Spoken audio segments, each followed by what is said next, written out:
Sarg'aygan bolalar fotolampada necha soat yotishlari kerak?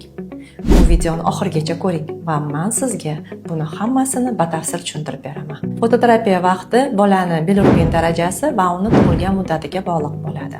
Fototerapiya o'tkazishda 3 ta turi bor. Birinchisi bu uzluksiz.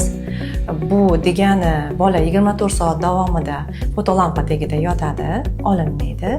Bu usul muddati tug'ilgan bolalarning bilirubin miqdori 350 va undan yuqorida bo'lganida va muddatdan oldin tug'ilgan bolalarning bilirubin miqdori 250 dan 300 gacha bo'lgan paytda ishlatiladi. Bu usulni afzalliklari, u juda ham samarador. Uni kamchiliklari bola bilan ona kontaktda bo'lmaydi, ko'krak emizishni ilojisi yo'q, bola suvsizlanishi va isib ketishi mumkin. Ikkinchi turi bu uzlukli fototerapiya. Demak, bolani 20-30 daqiqaga emizish va parvarish uchun fotolampadan olib turiladi, boshqa payt bola fotolampada yotadi. Bu usul muddati tug'ilgan bolalarning bilirubin miqdori 250 dan 350 gacha bo'lganida va faol harakatlanayotgan muddatdan oldin tug'ilgan bolalarda ishlatiladi. Bu uslubni afzalliklari.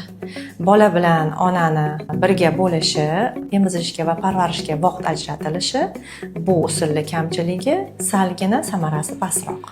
Uchinchi usulimiz siklik fototerapiya, ya'ni bola 2 soat davomida lampada yotadi va 2 soatdan 4 soatgacha lampadan dam oladi. Bu usul bolani bilirubini 100 dan 250 mikromolgacha bo'lganda qo'llaniladi.